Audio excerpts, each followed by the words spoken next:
Je suis actuellement devant l'Opéra National de Lorraine pour les portes ouvertes. Voilà, c'est l'événement qu'on appelle Tous à l'Opéra. Vous allez pouvoir entre autres visiter les coulisses de l'opéra, revêtir les vêtements voilà, que les gens sur scène portent même et même du coup assister à certains récitals.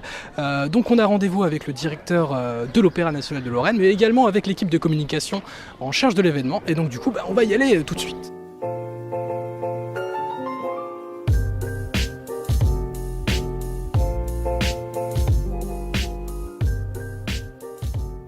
Donc du coup maintenant on est actuellement à l'intérieur de l'opéra, je suis avec Laurent Spielmann, directeur de l'Opéra National de Lorraine. Est-ce que ces portes ouvertes sont un événement clé, un événement charnière dans la saison de l'Opéra National de Lorraine?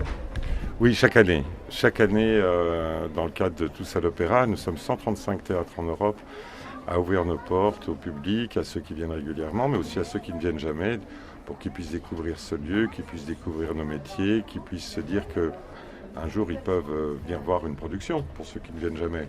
Donc c'est important pour nous, bien sûr. Est-ce que cet événement a de réels impacts sur l'affluence et la diversité du public de l'Opéra National de Lorraine? On l'espère. On l'espère chaque fois, parce qu'il faut que cette maison à la fois s'ouvre, que cette maison aille vers le public, mais il faut aussi que le public vienne dans cette maison. Donc c'est des allers-retours entre le public et nous-mêmes. Donc, des gens qui ont vu une production, par exemple, nous avons sur notre plateau le décor de Sémiramis. Ceux qui ont vu déjà cette production se disent tiens, on va voir comment c'est de l'autre côté. Et vous savez, quand vous êtes sur un plateau de théâtre et que vous voyez le public, alors qu'en général vous êtes le public et que vous voyez le plateau, ça change complètement le rapport que vous avez ensuite avec une production d'opéra. Il y a des gens aussi qui viennent voir le patrimoine de cette ville. Ils se disent, on n'est jamais rentré dans cette salle, on veut voir comment elle est faite. Vous savez qu'elle a été construite et inaugurée en 1919. Tout est en béton ici, alors qu'on a l'impression que c'est un pur 1755. Pas du tout. C'est un théâtre tout neuf, mais simplement elle a été habillée de stuc. Donc du coup une dernière question, parce qu'on est principalement un média étudiant. C'était pour savoir, l'opéra et les étudiants, est-ce que c'est quelque chose de possible? Oui, on a tous les prix de toute façon pour rentrer à l'opéra. Quelqu'un qui veut venir peut venir à l'opéra. Ce n'est pas un problème d'argent, puisque on peut rentrer pour 8 € un quart d'heure avant en opéra. On peut prendre des abonnements étudiants. On a un pass qui va être fait dès la saison prochaine et qui permettra d'avoir des prix vraiment très réduits pour les étudiants. Écoutez, je vous remercie beaucoup. À bientôt. Oui, à bientôt.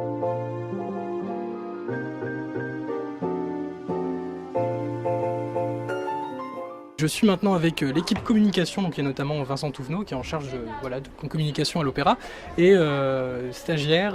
Votre nom déjà juste? Amélie. Voilà.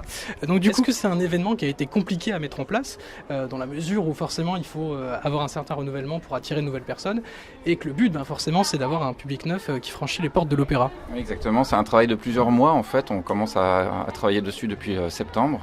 On fait plusieurs réunions, on réfléchit à des manifestations, à des événements qui puissent changer d'année en année. C'est toujours un petit peu compliqué de se renouveler, mais on essaye chaque année en tout cas de proposer quelque chose de nouveau et d'intéressant pour le grand public en tout cas. Est-ce que vous avez de réels moyens, des outils pour vraiment savoir si cette journée a un réel impact par la suite sur le public en termes de diversité et même en termes d'affluence en général?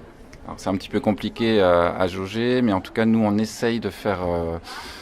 De connaître un peu qui vient par des formulaires qu'on distribue là, dans les programmes aujourd'hui. On a une urne, on récupère des données qui après seront analysées justement par Amélie et une autre collègue qui s'occupe du développement des publics, qui n'est pas là encore pour le moment. Et on analyse un petit peu tout ça et on voit, mais c'est difficile de jauger en tout cas. D'accord. Et est-ce que vous avez peut-être juste un mot à adresser, parce qu'on est particulièrement une radio étudiante, un média étudiant, du coup un mot à adresser aux étudiants qui osent peut-être pas trop franchir les portes de l'opéra? Je vais laisser ce mot justement à Amélie. Une fois qu'on a poussé la porte une fois, on se rend compte que finalement c'est vraiment un monde à part, sans tous les clichés qu'on s'imagine avant. Il faut venir bien habillé, ça dure très longtemps, c'est pas toujours le cas, donc bien sûr il faut se renseigner un peu, mais il faut vraiment faire ce premier pas, parce que généralement on n'est pas déçus. D'accord. Du coup, venez à l'opéra. Voilà. Écoutez, merci beaucoup. Merci à vous. Et donc du coup, qu'est-ce qui vous a donné envie de venir aujourd'hui?